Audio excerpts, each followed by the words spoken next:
Salam damai sejahtera, sahabat Oase Rohani Katolik, dimanapun Anda menyaksikan acara kami.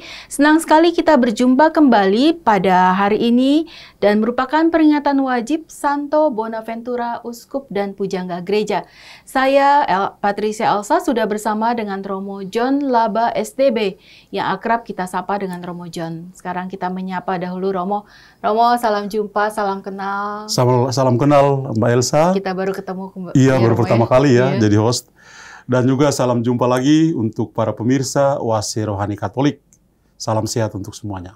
Kesibukannya apa sekarang, Romo? Ya, saya di novisiat, maka tiap hari kerja di pabrik panggilan. Pabrik panggilan. Begitulah. Iya, yang penting jaga kesehatan ya, Romo. Amin, amin. Amin, ya. Baiklah sahabat Oase Rohani Katolik, kita akan awali acara ini dengan berdoa bersama dengan Romo John. Mari kita bersatu dalam doa.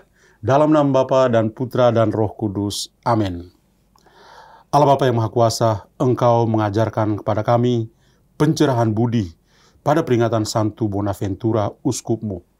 Bantulah kami untuk berkembang karena ajarannya yang cemerlang dan selalu meneladan kehangatan kasih-Nya. Semoga sabdamu yang kami renungkan pada hari ini membantu kami untuk bertumbuh bersama dan mencapai kekudusan seperti yang diteladani oleh Santo Bonaventura. Demi Kristus Tuhan dan pengantara kami. Amin. Amin. Dalam nama Bapa dan Putra dan Roh Kudus. Amin. Amin. Sahabat Oase Rohani Katolik, hari ini merupakan peringatan wajib Santo Bonaventura, Uskup dan Pujangga Gereja. Sebagai antifon pembuka, orang bijaksana akan bersemarak cemerlang laksana surya, dan guru kebenaran akan berseri bagaikan bintang abadi. Kita akan membaca dari Kitab Kejadian, bab 49 ayat 29 sampai dengan 32, dilanjutkan bab 50 ayat 15 sampai dengan 26a. Waktu akan meninggal, Yakub berpesan kepada anak-anaknya, "Apabila aku nanti dikumpulkan kepada kaum leluhurku, kuburkanlah aku di sisi nenek moyangku dalam gua di ladang Efron, orang Het itu. Dalam gua di ladang Makpela di sebelah timur Mamre, di tanah Kanaan, yaitu ladang yang telah dibeli Abraham dari Efron, orang Het itu, untuk menjadi kuburan milik keluarga. Disitulah dikuburkan Abraham beserta Sarah istrinya. Di situ pula dikuburkan Ishak beserta Ribka istrinya. Dan disitulah juga kukuburkan Leah. Ladang dengan gua di sana telah dibeli dari orang Het." Ketika saudara-saudara Yusuf melihat bahwa ayah mereka telah mati, berkatalah mereka, "Boleh jadi Yusuf akan mendendam kita dan membalas kita sepenuhnya atas segala kejahatan yang telah kita lakukan terhadapnya." Sebab itu, mereka menyuruh menyampaikan pesan ini kepada Yusuf. "Sebelum ayahmu meninggal, ia telah berpesan, 'Beginilah hendaknya kalian katakan kepada Yusuf, ampunilah kiranya kesalahan saudara-saudaramu dan dosa mereka, sebab mereka telah berbuat jahat kepadamu. Maka sekarang, ampunilah kiranya kesalahan yang dibuat hamba-hamba Allah ayahmu.' Ketika permintaan disampaikan kepadanya, menangislah Yusuf. Saudara-saudara Yusuf pun datang sendiri-sendiri dan sujud di depannya, serta berkata, 'Kami datang untuk menjadi budakmu.' Tetapi Yusuf berkata, 'Janganlah takut, sebab aku bukan pengganti Allah. Memang kalian telah membuat rencana yang jahat terhadap aku, tetapi Allah telah mengubahnya menjadi kebaikan, dengan maksud melakukan seperti yang terjadi sekarang ini, yakni memelihara hidup suatu bangsa yang besar. Maka janganlah takut, aku akan menanggung makanmu dan juga makan anak-anakmu.' Demikianlah Yusuf menghiburkan saudara-saudaranya dan menenangkan hati mereka dengan perkataannya. Yusuf tetap tinggal di Mesir beserta kaum keluarganya. Ia hidup 110 tahun. Jadi Yusuf sempat melihat anak cucu Efraim sampai keturunan yang ketiga. Juga anak-anak Makhir, anak Manasye, lahir di pangkuan Yusuf. Waktu akan meninggal, berkatalah Yusuf kepada saudara-saudaranya, "Tidak lama lagi aku akan mati. Tentu Allah akan memperhatikan kalian dan membawa kalian keluar dari negeri ini ke negeri yang telah dijanjikannya dengan sumpah kepada Abraham, Ishak dan Yakub." Lalu Yusuf menyuruh anak-anak Israel bersumpah. Katanya, "Tentu Allah akan memperhatikan kalian. Pada waktu itu, kalian harus membawa tulang-tulangku dari sini." Kemudian Yusuf meninggal dunia. Demikianlah sabda Tuhan. Syukur kepada Allah. Mari kita tanggapi dengan Mazmur tanggapan. Hai orang-orang yang rendah hati, carilah Allah, maka hatimu akan hidup kembali. Hai orang-orang yang rendah hati, carilah Allah, maka hatimu akan hidup kembali. Bersyukurlah kepada Tuhan, serukanlah namanya, maklumkanlah perbuatannya di antara bangsa-bangsa. Bernyanyilah bagi Tuhan, bermazmurlah baginya, percakapkanlah segala perbuatannya yang ajaib. Hai orang-orang yang rendah hati, carilah Allah, maka hatimu akan hidup kembali. Bermegahlah dalam namanya yang kudus, biarlah bersukacita orang-orang yang mencari Tuhan. Carilah Tuhan dan kekuatannya, carilah selalu wajahnya. Hai orang-orang yang rendah hati, carilah Allah, maka hatimu akan hidup kembali. Hai anak cucu Abraham, hambanya, hai anak-anak Yakub, pilihannya, dialah Tuhan Allah kita, ketetapannya berlaku di seluruh bumi. Hai orang-orang yang rendah hati, carilah Allah, maka hatimu akan hidup kembali. Sahabat Oase Rohani Katolik, kita siapkan hati, kita akan mendengarkan bacaan Injil menurut Matius bab 10 ayat 24 sampai dengan 33. Kita awali dengan bait pengantar Injil. Haleluya, haleluya, haleluya.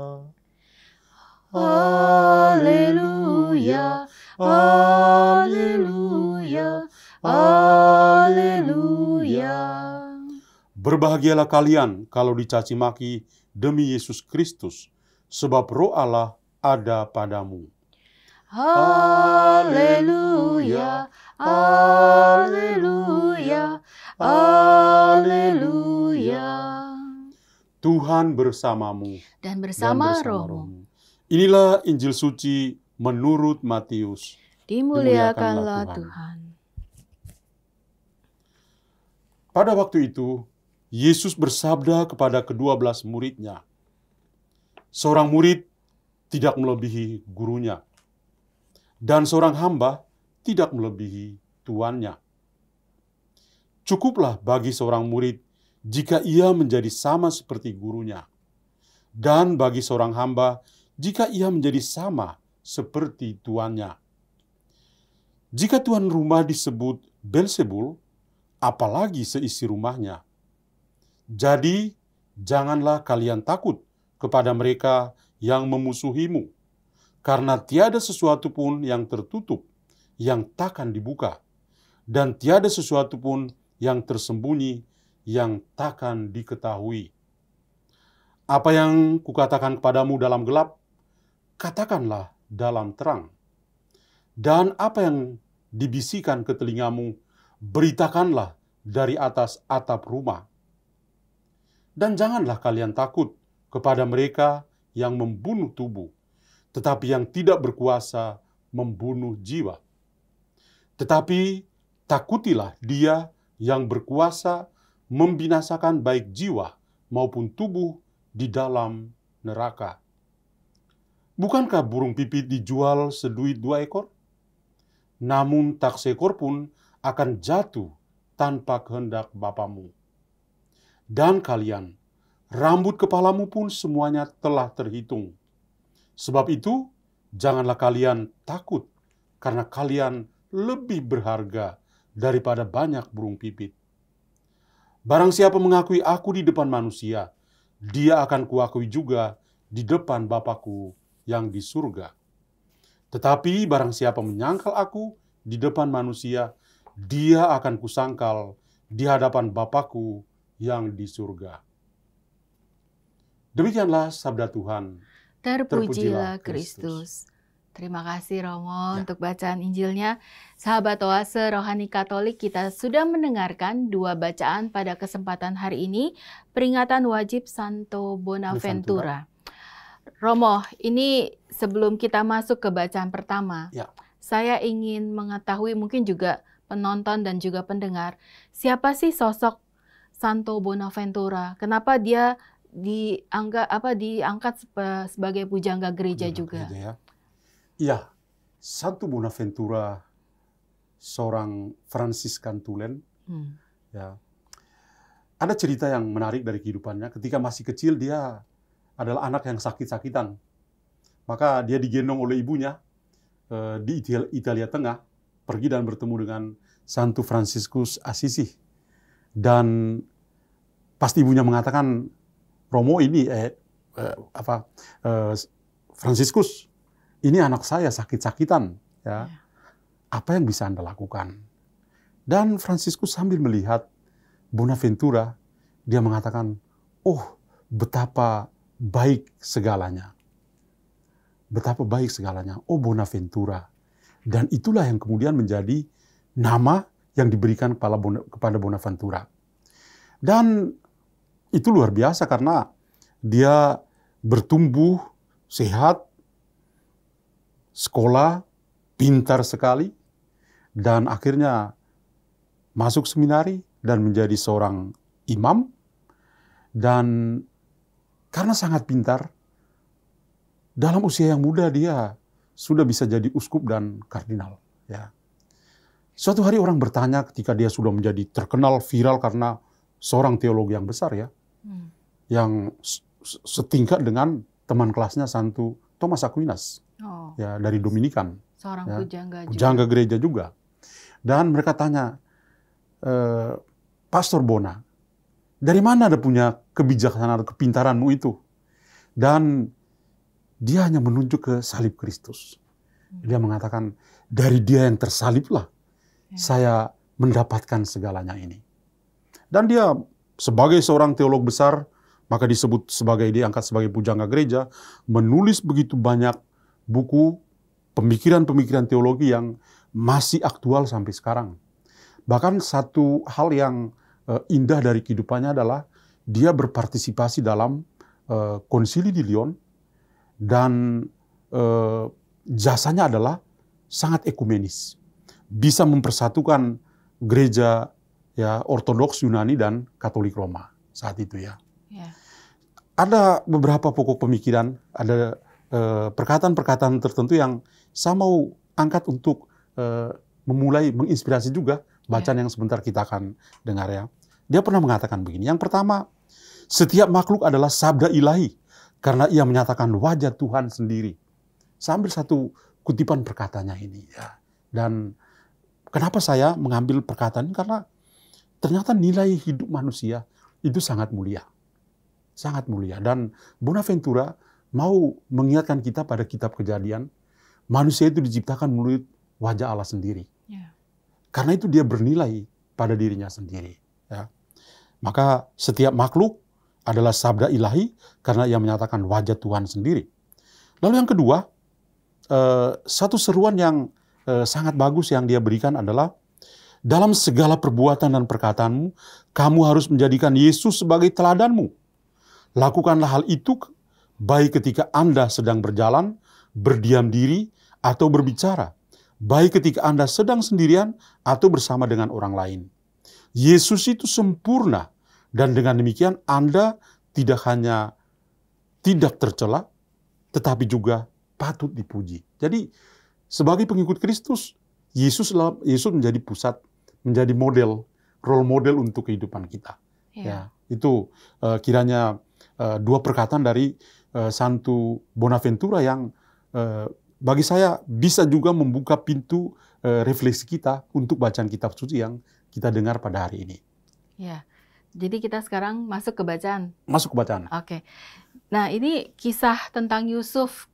Pasti juga yang sering membaca ataupun mendengar tentang Yusuf, bagaimana dia dikhianati oleh saudara-saudaranya dan dijual sebagai budak ke Mesir. Itu kan awal-awal kisahnya. Nah, ini bacaan pada hari ini berkisah tentang kehidupan Yusuf dan juga saudara-saudaranya, dan bagaimana waktu mendekati saat-saat bapaknya Yusuf juga meninggal, Yakub. Nah, apa yang Romo bisa ceritakan ataupun inspirasi apa yang menarik yang dari bacaan pertama ini, Romo? Iya, pertama bacaan pertama itu bagi saya berbicara tentang sebuah keluarga yang bukan hanya dalam kitab suci, tapi sampai keluarga masa kini juga sama. Ada problem yang ada masalah juga yang mirip di dalam setiap keluarga. Ya. Ada kecemburuan.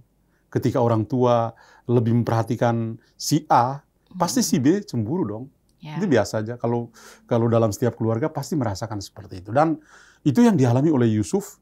Dan kita semua tahu seperti tadi Mbak Elsa juga katakan, dia akhirnya dijual oleh saudaranya sendiri ke Mesir. Dan teks yang tadi kita dengar itu ya tentang keluarga, tapi lebih fokus pada dua sosok hebat yang berada pada akhir hidup mereka. Yang pertama adalah sosok Yakub, ayah mereka. Ya, dia sudah mengantar anak-anaknya dan akhirnya bisa bertemu dengan Yusuf, anak kesayangannya itu. Dan itu betul-betul seperti inilah saat terakhir setelah ketemu anak kesayangannya dan dia seperti mau berpamit. Ya, maka sebelum dia meninggal dunia, dia mengingatkan kepada mereka, kalau nanti saya meninggal dunia, bawalah saya untuk dikuburkan bersama leluhur saya. Jadi dari Abraham, Ishak, ya, dengan pasangan hidup mereka, semua dikuburkan di situ. Dan juga dengan istrinya Lea. Betul. Jadi sama-sama di situ. Kemudian, dia juga mengingatkan anak-anaknya. Pertama dia ingatkan kepada Yusuf, itu saudara-saudaramu. Jadi memberikan wejangan terakhir. Ya, wejangan terakhir. Itu saudara-saudaramu, perhatikanlah mereka. Ya. Dan saudara-saudaranya itu membuka hati mereka. Sudah merasa bersalah. Maka mereka lalu datang pada Yusuf dan meminta ampun. Langsung berlutut di berlutut dan Yusuf. minta ampun di depan saudaranya yang dulu mereka jual. Ya. Tapi apa reaksi dari Yusuf? Yusuf mengatakan, saya bukan Tuhan. Luar biasa ya, Romo. Saya bukan Tuhan. Saya akan memperhatikan kalian. Makanan kalian saya akan siapkan. Kehidupan kalian saya akan jamin. Dan itu suatu rekonsiliasi yang luar biasa. Dan pada akhirnya, ketika di akhir cerita dari bacaan pertama tadi, Yusuf pun akhirnya meninggal. Dan janji-janjinya itu saya yakin pasti dipenuhi. Yaitu bahwa dia tidak menaruh dendam, tapi dia tetap memperhatikan saudara-saudaranya dan juga keturunan dari saudara-saudaranya. Ya. Yang menarik kan kalau kita baca dari bacaan pertama ini, pertama ada dua reaksi. Ya. Reaksi ketakutan dari saudara-saudaranya Yusuf, lalu reaksi yang diberikan oleh Yusuf itu sendiri kepada ini. Ya. Bagi saya itu satu hal yang lumrah di dalam kehidupannya. Ya. Ketika seorang itu menyadari bahwa dia punya kesalahan dan dia berani terbuka untuk ya dengan bahasa dia tahu diri dan bisa mengatakan, saya bersalah, I am so sorry, saya salah ya, saya minta maaf. Itu hal yang bagus sekali. Dan di pihak Yusuf, dia juga dengan hati yang lapang. Yang sudah lalu ya, udah lewat. Sekarang depannya adalah saudaranya sendiri, dan dia menerima mereka apa adanya. Maka bagi saya, tadi saya katakan bahwa bacaan pertama itu omong tentang keluarga kita masing-masing ya. Keluarga, komunitas, religius juga sama. Semangat untuk berrekonsiliasi itu perlu dan harus. Jadi di semua kalangan ya, Romo, maksudnya keluarga, komunitas, bahkan komunitas religius juga Bisa ada pastor, frater, bruder, suster. Ada yang mungkin tidak saling ngomong satu sama lain. Bisa terjadi seperti itu. Ya, jadi yang merasa bersalah, dia dengan rendah hati seperti tadi di antifon, ya, di bait Mazmur tanggapan, referen itu dikatakan yang rendah hati. Ya. Ketika seorang itu rendah hati, ya dia bisa tahu diri bahwa dia bersalah dan dia bisa minta maaf. Rendah hati, carilah Tuhan, dia akan hidup kembali. Betul, itu. Seperti kata pemazmur hari ini. Lalu kalau kita lihat dari reaksi Yusuf, ini kan begitu mempunyai hati yang mulia, ya. Mempunyai niat kebaikan juga untuk saudara-saudaranya. Padahal dia pernah terluka, Romo. Kan? Ya. Bagaimana kalau kita mau belajar dari Yusuf, bagaimana supaya kita mengobati hati kita yang terluka dan mau mengampuni. Nah ini sangkut pautnya dengan bacaan pertama ini, apa yang kita harus lakukan, Romo? Maksudnya usaha apa yang mesti kita lakukan? Pertama, kita kembali ke bacaan ketika saudara-saudaranya datang sampai berlutut, ya, dan dia mengatakan, saya ini bukan Tuhan. Ya. Dia mengatakan bahwa nomor satu itu Tuhan. Ya. Tuhan itu segala-galanya. I am nothing. Ya. Jadi, oke lah, Anda sudah melakukan itu, ya, masa lalu yang gelap itu, kalian menjual saya tidak akan ingat lagi. Ya, itu Tuhanlah, ya, Tuhanlah yang mengampuni, Tuhanlah yang menerima kalian. Ya. Jadi saya teringat pada satu perkataan yang bagus itu seperti ini, Mbak Elsa. Forgive means to forget. Forgive means to forget. Mengampuni itu berarti melupakan. Yusuf itu memberikan keteladanan yang luar biasa. Karena apa? Meskipun saudara kandungnya itu masukkan dia ke dalam sumur yang tua, dia dijual ke negeri asing. Tapi ketika dia sudah bahagia, dia tidak mengingat-ingat masa lalu itu. Ketika saudara-saudaranya kelaparan dan datang kepadanya, itu dia menerima mereka dan mengampuni mereka. Jadi disinilah bagi saya satu aspek lain yang kita belajar dari keluarga ini adalah keluarga Yusuf, keluarga Yakub adalah semangat pengampunan. Kalau you mau mengampuni, you harus berusaha untuk melupakan yang sudah-sudah.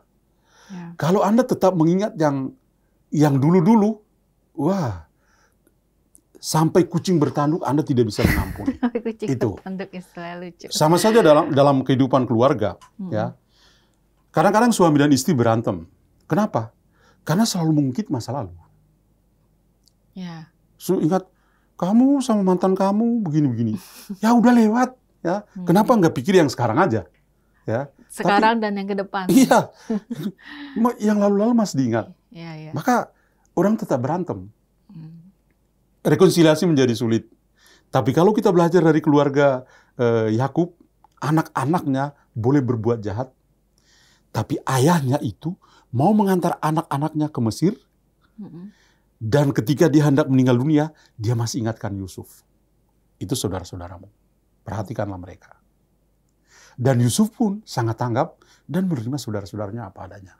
Jadi itu semangat pengampunan, mengampuni itu berarti melupakan. Selagi kita tetap mengingat-ingat yang lalu-lalu, susah untuk bisa mengampuni. Seperti itu Mbak Elsa. Mengampuni itu melupakan. Iya.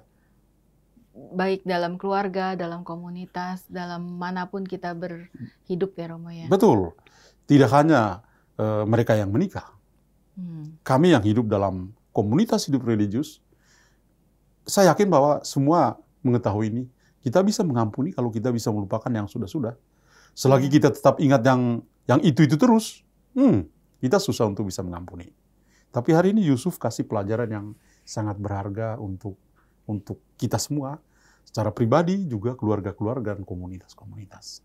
Selain itu, apakah boleh dikata juga Yusuf tadi juga memberikan teladan, dia tetap memberikan aku akan tetap memberikan makan untukmu dan anak-anak keturunannya, saudaranya itu. Apakah itu juga kita bisa katakan tetap mau bersama sebagai satu keluarga? Jadi tidak terpecah-pecah seperti itu. Ada kebersamaan. Betul Mbak Elsa. Itu spirit itu yang ada. Kita lihat mulai dari Yakub. Ketika dia mau meninggal dunia, hampir meninggal dunia, dia mengatakan, nanti kuburin saya dengan leluhur saya ya. Seperti itu. Kebersamaan. Dia tidak mau jauh dari leluhurnya.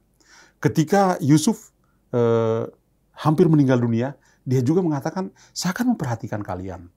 Artinya, ya, tadi dalam konteks semangat rekonsiliasi itu ya, yang sudah berlalu.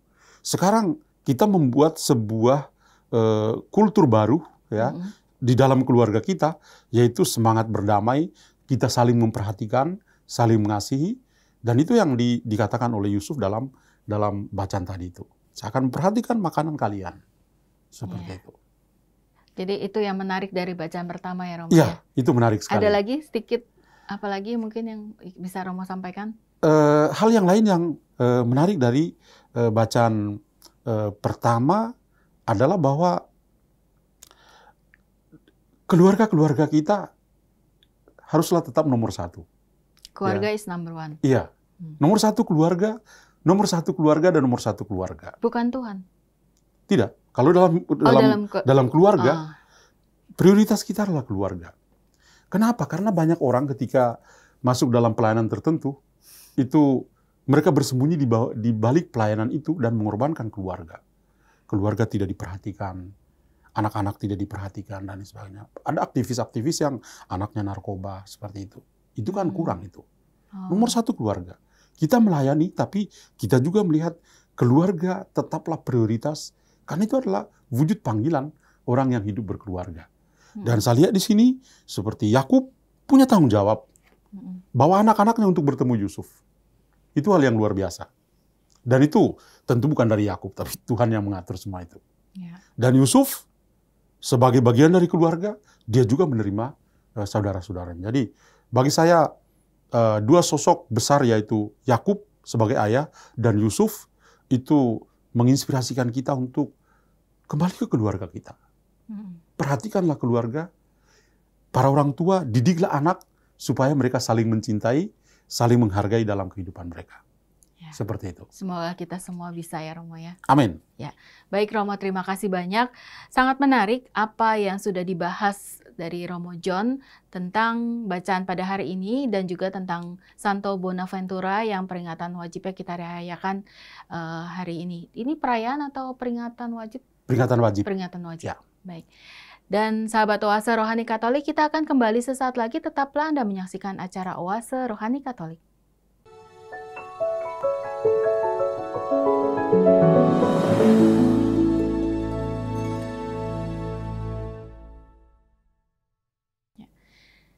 Sahabat Oase Rohani Katolik, terima kasih Anda masih menyaksikan acara kami. Saya masih bersama dengan Romo John Laba STB. Dan Romo, kita akan masuk ke bagian bacaan Injil. Ini juga sangat familiar. Bacaan yang ini sering kita baca juga ya Romo ya. Dan intisari ataupun inspirasi apa dan apa yang menarik dari bacaan Injil pada hari ini Romo? Iya, ada beberapa poin yang tadi ya dalam pengajaran Yesus kepada para muridnya ya. Ya. Hal yang pertama adalah ya saya kira penghargaan terhadap nilai tubuh. Ya, tubuh itu mulia. Tubuh jasmani? Tubuh jasmani. Ya, tubuh jasmani itu sangat mulia. Maka Tuhan Yesus mengingatkan para muridnya untuk menghargai nilai tubuh yang diciptakan oleh Tuhan. Ya. Tubuh itu begitu berharga, mahal. Ya. Karena itu kita masing-masing itu bertanggung jawab untuk tubuh kita sendiri, merawat tubuh kita sebagai bagian dari ciptaan Allah sendiri, sesuai dengan wajah Allah sendiri seperti tadi saya katakan.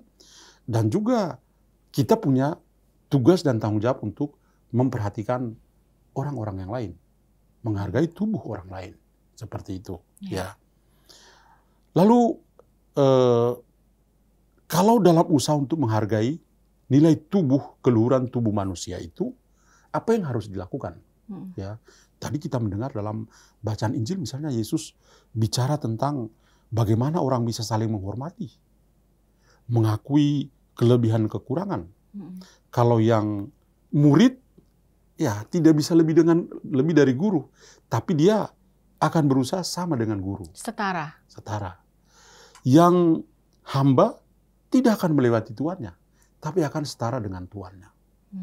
Yesus sebetulnya mau mengatakan kepada kita, kita yang ikut dia, kita adalah murid.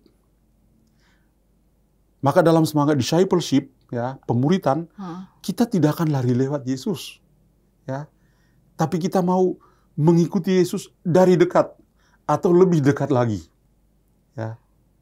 Dia sebagai guru kita, rabi. Kita tidak bisa melewati dia, tapi kita akan menjadi dekat dengan dia. Yesus itu anak Allah, yang Santo Paulus mengatakan meskipun anak Allah, dia merendahkan diri serendah mungkin, setara dengan seorang hamba. Dan dari situ ya bisa membuat kita memperoleh keselamatan. Dia menunjukkan semangat sebagai seorang hamba itu pada malam perjamuan terakhir. Ketika dia berlutut di depan para muridnya. Dia tahu itu ada Yudas Iskariot, ada Petrus yang akan menyangkal, ada Thomas yang kemarin Thomas yang kurang percaya.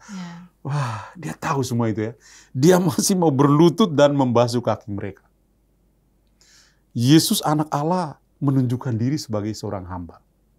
Ya. Jadi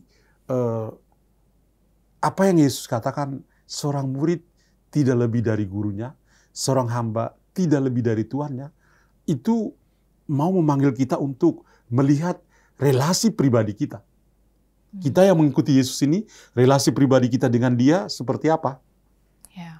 Apakah kita mau berusaha untuk mengikuti Yesus lebih dekat lagi, atau kita malah tertinggal jauh atau malah menjauhkan diri dari Yesus? Kalau kita benar-benar menjadi murid, dekatlah dengan sang guru. Kalau kita belajar semangat sebagai seorang abdi atau hamba, dekatlah dengan sang Tuhan. Itu. Jadi itu satu pokok pikiran juga dalam bacaan Injil. Dan satu lagi adalah semangat untuk mewartakan kerajaan Allah. Sabda Tuhan dan kerajaan Allah yang diwartakan oleh Yesus itu harus diwartakan secara terang benderang. Ya, tadi kita mendengar ada beberapa perkataan ya. Karena tidak ada sesuatu pun yang tertutup yang tidak akan dibuka, dan tidak ada sesuatu pun yang tersembunyi yang tidak akan diketahui. Apa yang kukatakan padamu dalam gelap, katakanlah dalam terang. Dan apa yang dibisikkan di telingamu, beritakan itu dari atas atap rumah. Sabda yang kita dengar itu bukan untuk diri kita sendiri. Kerajaan Allah yang diwartakan penuh dengan damai, kasih, itu bukan untuk konsumsi pribadi kita. Tapi kita punya tugas adalah untuk bisa mewartakannya. Bagaimana caranya? Dengan hidup kita. Orang melihat kita adalah sabda yang hidup untuk orang-orang lain. Seperti itu ya. Dan ya, satu sikap batin yang kita perlu tunjukkan dalam semangat discipleship atau pemuritan adalah sikap takut akan Allah. Nah itu. Sikap takut akan Allah itu adalah sebuah karunia roh. Oh, itu karunia roh? Iya. Dari Sabta, ya, 7 karunia roh, salah satunya adalah takut akan Allah. Ya. Takut akan Allah bukan berarti, wah, takut, bukan. Bukan kayak ngeliat hantu ya, Romo? Bukan. Tapi kita merasa segan. Merasa Tuhan itu, wah, begitu besar. Ya. Kita menyapa dia sebagai Bapa kita. Tapi kita merasa dia memang lebih dari segala-galanya. Dan itu membuat kita segan. Membuat kita, dalam pandangan kita, membuat kita akhirnya tidak bisa berbuat dosa. Tapi yang kita tunjukkan adalah mau menjadi kudus supaya serupa dengan dia sendiri. Itu adalah spirit takut akan Allah. Seperti itu. Ya. Jadi itu kiranya beberapa pokok pikiran yang kita bisa ambil dari bacaan Injil tadi. Itu Mbak Elsa. Ya. Lalu tadi kan kita seperti yang Romo katakan, kita mempunyai sikap batin takut akan Allah. Ya. Seperti itu.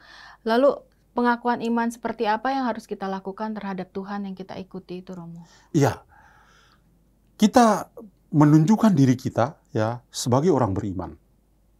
Saat pertama kita dibaptis, itu adalah saat yang kita semua harus mengakui bahwa itu saat pertama kita bersatu dengan Tuhan. Kita dikuduskan, iman kita itu dikasih gratis oleh Tuhan dan mulai bertumbuh. Ya, karena itu sikap batin kita adalah ya, kalau kita sungguh memiliki iman yang Tuhan kasih secara gratis kepada kita, maka kita juga harus berusaha hari demi hari untuk membuat iman kita itu semakin bertumbuh, semakin besar, semakin dewasa, ya. Dan dengan demikian, apapun yang ada di sekitar kita, ya, kesulitan apapun, kita akan bisa berpasrah dan mengandalkan Tuhan dalam kehidupan kita. Ya. Tadi ada beberapa hal dalam Injil, misalnya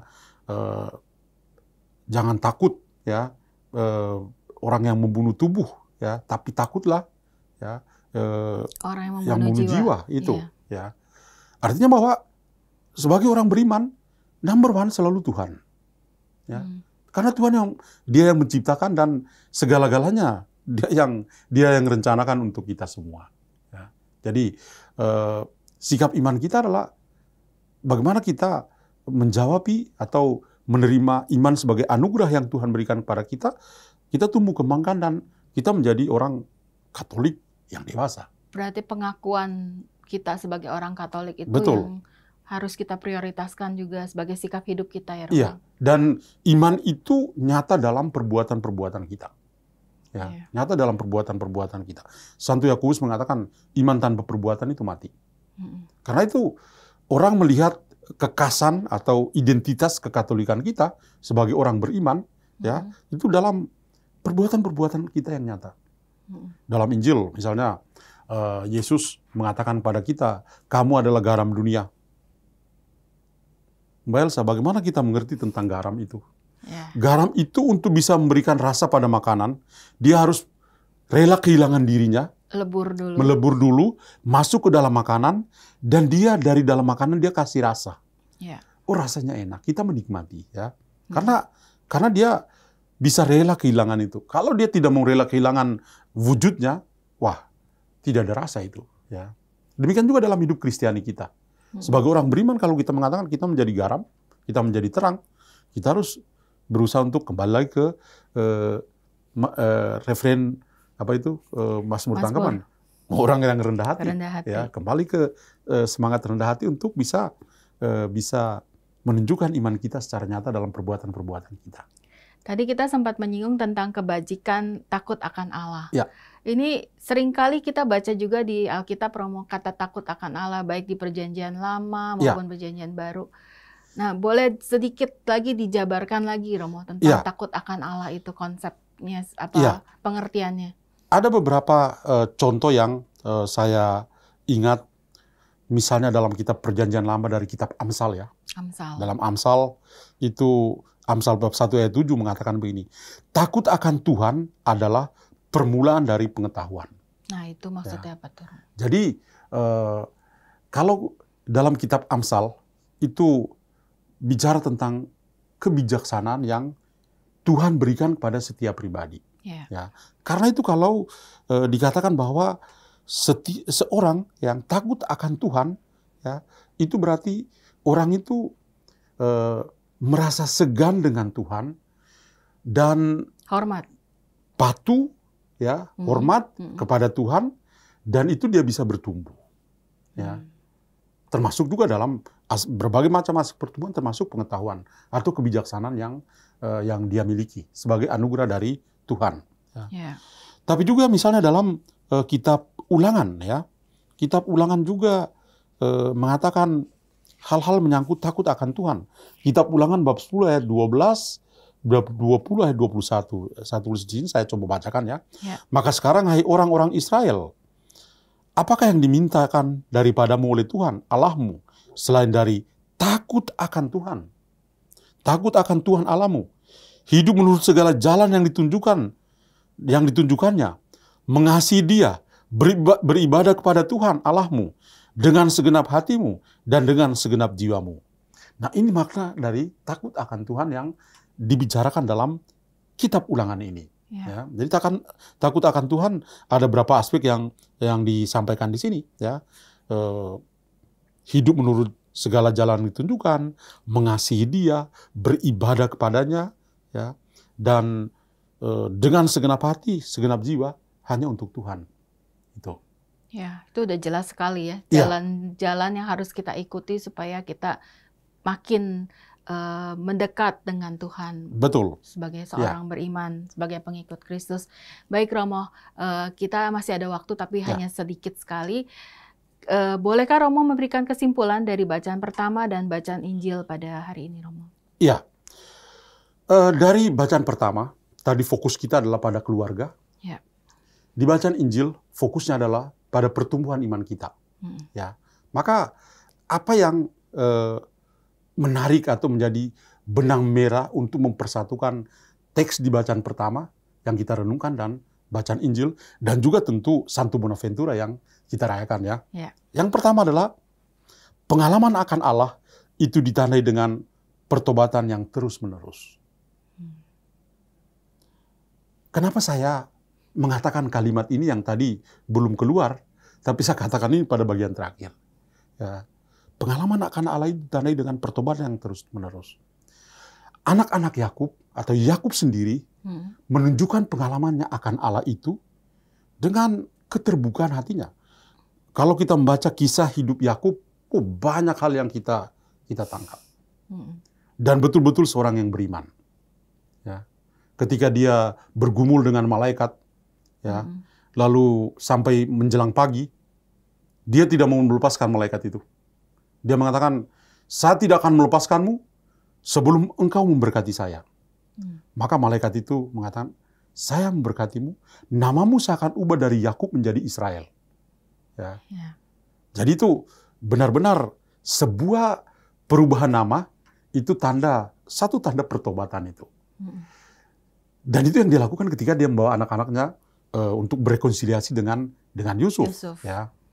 Kemudian tanda pengalaman akan Allah yang lain adalah anak-anak Yusuf itu tidak malu-malu untuk mengakui kesalahannya di depan saudara mereka yang sudah mereka jual, yaitu Yusuf.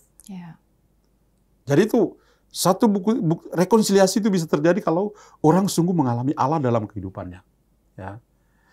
Lalu Yusuf juga menunjukkan pengalaman akan Allahnya dengan apa? Sebuah pertobatan pribadi. Ya. Dengan apa? Dengan menerima saudara-saudaranya itu apa adanya. Yang lalu-lalu oke, dibiarkan. Yang sekarang ada depan saya terima. Dengan mengampuni saudaranya. Betul. Itu. Maka saya berpikir bahwa poin pertama ini, pengalaman akan Allah ditandai dengan pertobatan yang terus-menerus, itu memanggil kita semua. Mari kita dalam keluarga kita masing-masing, kita berusaha untuk mengalami Allah dengan pertobatan kita. Kalau suami dan istri bisa bertobat, anak-anak bisa bertobat, saya kira warna keluarganya akan berubah. Demikian juga dalam komunitas-komunitas religius, di pastoran, di biara-biara, kalau ada pengalaman akan Allah yang benar, ya, ada rekonsiliasi di antara para konfrater, itu luar biasa itu. Ya. Itu poin pertama. Poin yang kedua adalah persekutuan dalam keluarga. Persekutuan keluarga itu penting. Siapa yang menjadi motor? Orang tua. Orang tua adalah pendidik nomor satu untuk anak-anak. Kalau kita mau supaya anak-anak punya jiwa pemersatu, dari mana mereka belajar? Ya dari orang tua lah. Seperti itu. Orang tua yang mengedukasi mereka, mendidik mereka, supaya saling menghargai sebagai saudara. Saudara itu, Mbak Elsa, kayak jari kita loh. Saya tidak bisa pilih ibu jari karena lebih gendut dan pendek. Enggak. Kalau ini hilang, saya cacat. Saya tidak bisa pilih yang ini, mungil. Enggak. Semuanya membuat tangan saya menjadi indah. Saling melengkapi. Betul. Karena itu dalam hidup bersaudara di rumah, kita boleh berantem, ya. Kadang-kadang kita juga tanpa sengaja pukul-pukul begini kan. Ya. Maksudnya jari-jari ini diadu seperti itu kan. Ya. Tetapi kalau salah satunya hilang, kita jadi cacat. Demikian juga saudara-saudara kita. Siapapun dia tetap saudara. Jadi harus membangun persaudaraan. Betul. Dan kita tidak bisa memilih saudara. Betul. Kenapa? Tuhan kasih dia itu dan kita terima apa adanya. Itu seperti jari kita ya. Jadi persekutuan dalam keluarga itu penting. Karena itu, kalau di dalam keluarga masing-masing ada sesuatu yang terjadi, saya ingat Paus Fransiskus memberikan rumusan yang bagus. Pertama, keluarga Katolik itu jadi bagus, menjadi teladan kalau di dalam keluarga itu orang bisa berani meminta tolong. Berani minta tolong. Tidak ada single fighter dalam keluarga. Tidak ada single fighter dalam komunitas hidup religius. Berani untuk minta tolong lah. Itu orang kembali lagi ke rendah hati. Ya. Yang kedua, berani untuk meminta maaf. Anak-anak Yakub diedukasi oleh Yakub, you minta maaf pada saudaramu. Kemudian yang ketiga adalah berani atau tahu untuk berterima kasih. Say thank you. Say thanks. Kenapa? Karena kadang-kadang itu taken for granted ya. Di rumah suami jarang kasih terima kasih kepada istrinya ya. Terima kasih makanannya enak. Coba di restoran. Di restoran orang lain yang masak, ibu terima kasih banyak ya makanannya enak. Yang lain dipuji, yang punya sendiri nggak dipuji ya. Dari hal yang kecil ya kita belajar untuk bisa seperti. Jadi itu penyemangat untuk persekutuan dalam keluarga, berani minta tolong, berani minta maaf, dan juga tahu bersyukur. Dan yang terakhir adalah takut akan Tuhan. Ya. Keluarga yang takut akan Tuhan selalu berusaha untuk hidup di hadirat Tuhan, menjaga kekudusan dalam pribadi dan juga dalam keluarga. Itu kiranya 3 poin yang bagi saya menjadi benang merah, dan saya tutup dengan perkataan dari Santo Bonaventura. Masih ada satu yang menarik. Ketakutan akan Allah merintangi seseorang untuk menyukai hal-hal yang fana, yang mengandung benih-benih dosa. Kesombongan biasanya menggilakan manusia, karena ia diajar untuk meremehkan apa yang sangat berharga, seperti rahmat dan keselamatan, dan menjunjung tinggi apa yang seharusnya dicela, seperti kesia-siaan dan keserakahan. Ini bagi saya sebagai kata penutup yang saya petik dari Santo Bonaventura tentang takut akan Allah. Ya, baik. Luar biasa Romo pada hari ini. Pastinya sahabat Oase Rohani Katolik yang menonton atau mendengarkan acara kami juga mendapat inspiratif dan juga semangat untuk pengalaman iman, mendengarkan sabda Tuhan pada hari ini, dan saya sendiri sungguh merasa dikuatkan. Baik Romo, terima kasih banyak. Ya, sama-sama Mbak Elsa. Untuk pemikiran, untuk kata-kata inspiratif atau renungan yang Romo sudah berikan. Dan sahabat Oase Rohani Katolik, kita akan mengakhiri acara ini. Marilah kita memohon doa dan berkat melalui Romo John. Mari kita bersatu dalam doa, dalam nama Bapa dan Putra dan Roh Kudus. Amin. Allah Bapa dalam surga, syukur kepadamu, Engkau luar biasa. Engkau memberikan kepada kami Yesus Kristus Putramu menjadi guru bagi kehidupan kami. Hari ini dia mengajarkan kami untuk bertumbuh di dalam keluarga, dalam komunitas kami masing-masing sebagai saudara bersaudara.